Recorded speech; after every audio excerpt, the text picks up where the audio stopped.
Our holiday to St Agnes in Cornwall didn't get off to a good start. After being picked up by the feeder transport from home and going to Lee de la Mer to board the coach for the holiday, it was found after we had made a start that the door of the coach wouldn't close properly and another coach had to come from Swindon. Naturally, we had to transfer to the new coach, including all the luggage.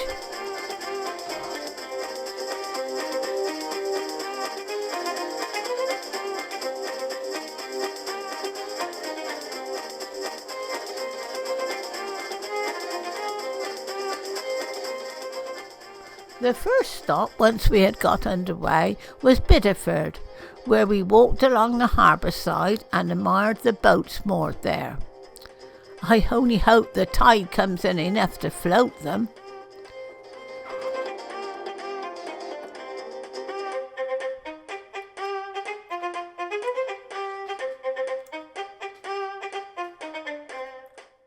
At the end of the walkway was an old steamship, the SS Fresh Spring, which had been rescued and was a static exhibit open to visitors.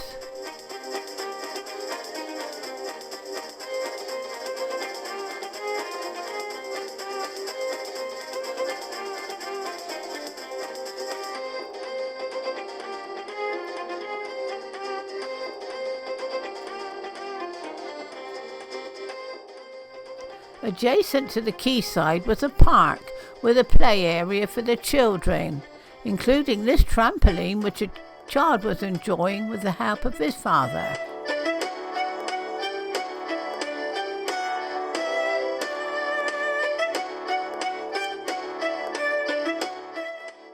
This flower, I assure you, is a rose from the leaves.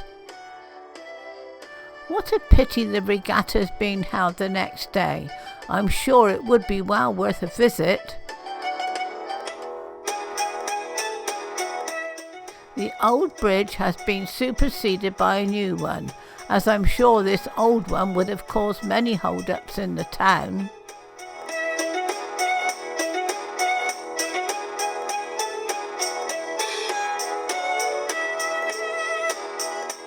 See how this old tree's branch is supported by an ornate wooden hand.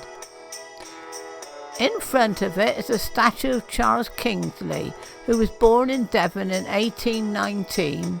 Scattered about the town are footprints recording the fact that Charles Kingsley had connection with the town.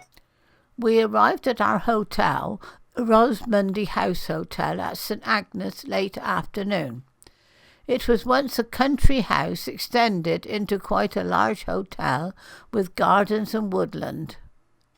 We just had time to settle in our room before it was time for a 3-course dinner.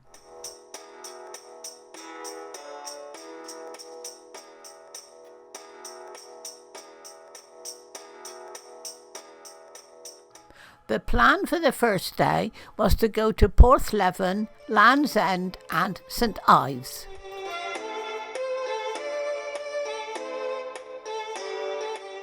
Porthleven was a very interesting harbour which in 2022 was battered by Storm Eunice. The clock tower was engulfed by waves and several shops etc. were flooded. Consequently, the harbour walls have been strengthened and a type of lock gates have been installed with large wooden blocks able to be slotted into the walls. We can't imagine how destructive the sea can be now.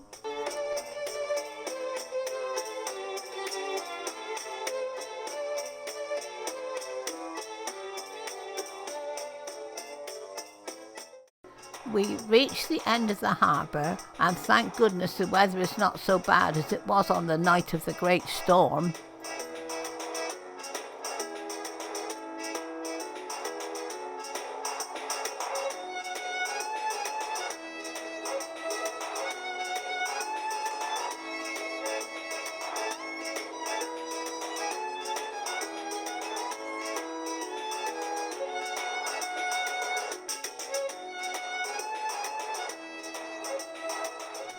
An example of the many kinds of coffees now available.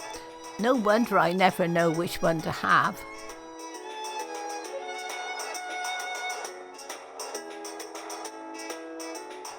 Land's End was the next port of call with a view of the Longship's lighthouse. We had to find the iconic signpost, which was up the hill. It's possible to have your photo taken at a price, but not for us.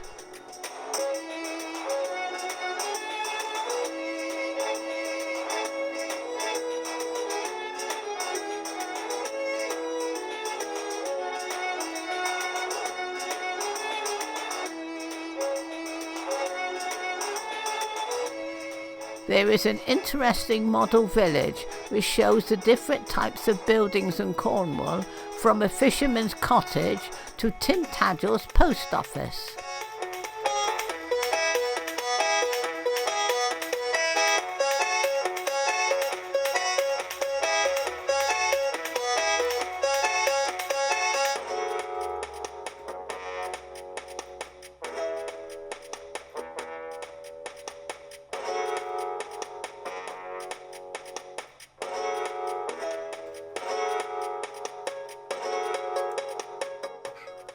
The air must be very clean here, as the stones are covered in lichen.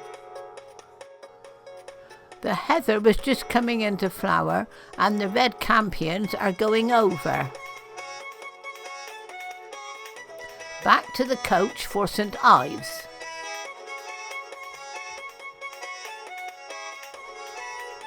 In St Ives, the coach was parked at the top of the hill and buses, at a cost, were provided for pedestrians to get to the town.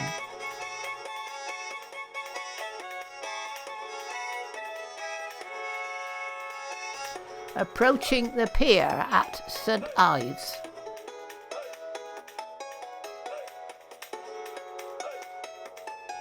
The tide was out, so there was quite an expanse of sand.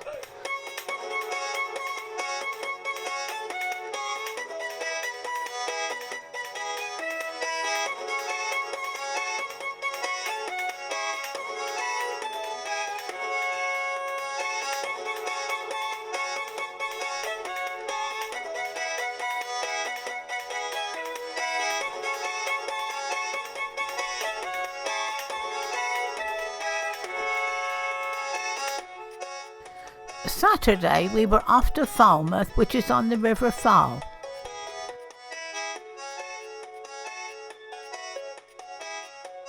We first went to a viewpoint to see the extent of the naturally deep harbour. Then down to the quayside, where one can take a ferry to several coastal villages.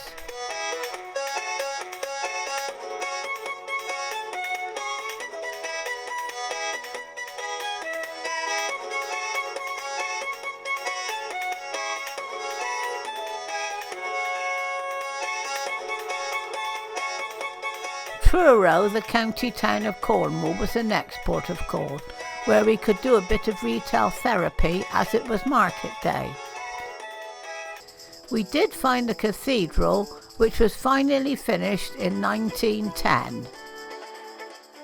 Charlestown Harbour was built to export the china clay and copper, which was mined locally.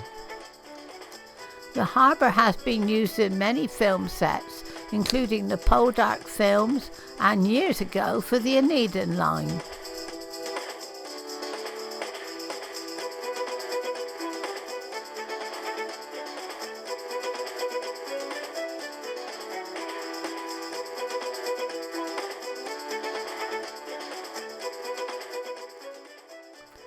The Lady Daphne, an example of a Thames sailing barge, was used to export the minerals, etc.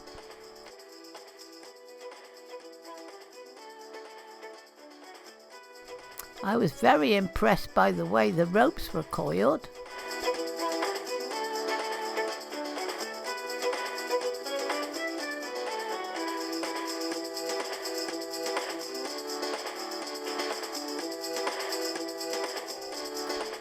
We walked to the end of the harbour, so that we could see the full extent of the harbour and surrounding buildings.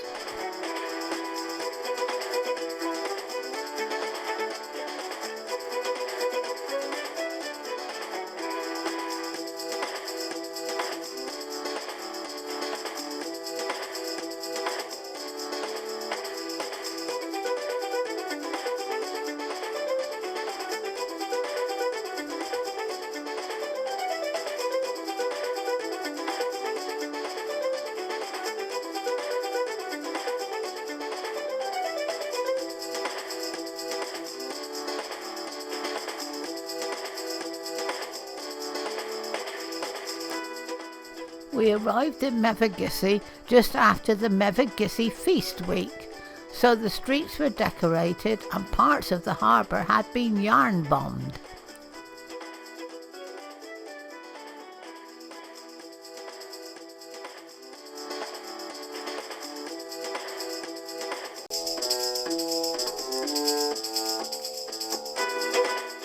This was where we decided to have a boat trip along the coast for half an hour.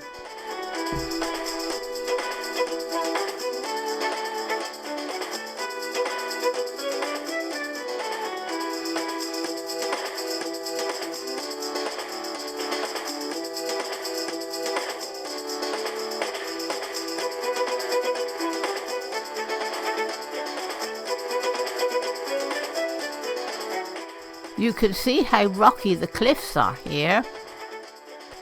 This kayaker is quite far out to sea. These men are actually fishing from their kayaks.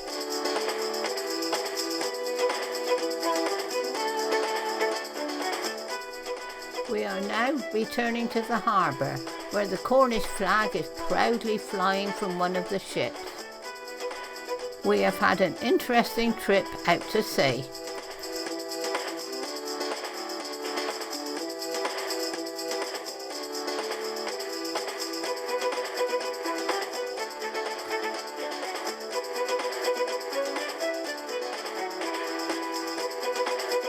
Padstow, the home of Rick Stein, was the Monday morning trip.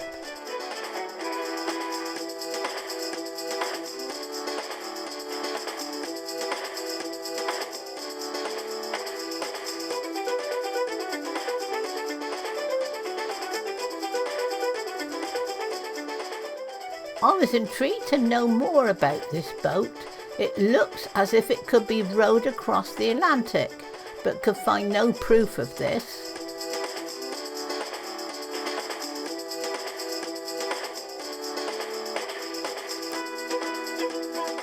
Would you like a ride in a speedboat? Here comes the ferry coming across the River Camel from Rock.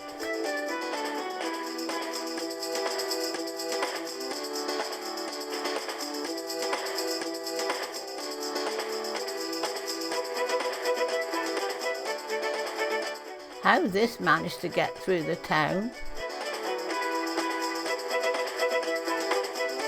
We had our last afternoon free, so decided to walk to Trevance Cove, which was downhill from the village of St Agnes. Fancy driving a double-decker bus here. We eventually arrived at the cove, and I was most surprised at how busy it was.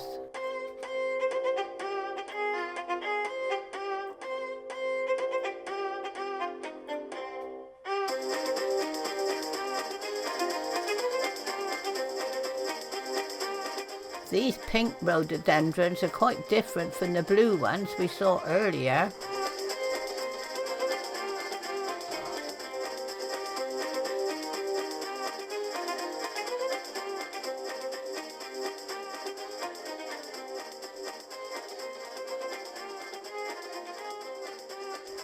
The tide appeared to be in, and two people were paddling out on what appeared to be surfboards. After such an interesting visit to the cove, we then had the job of walking back up to the village again. We called in at Loo on the way home, with its narrow streets and walked down to the harbour and beach. This was East Loo Breach. We walked back along the quayside.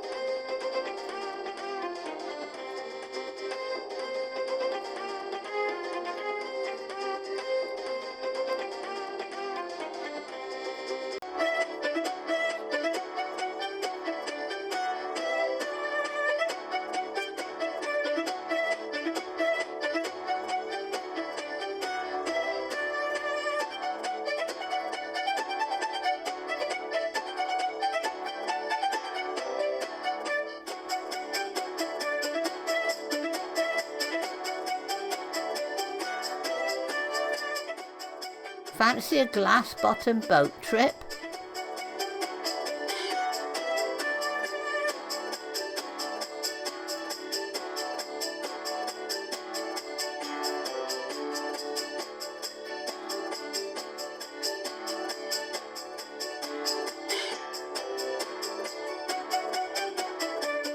This building used to be a sail loft, but is now a restaurant. While waiting for the coach to return, I admired the flowers in the old boats. The tide has come in since we came earlier in the morning. The boats are now bobbing about their moorings.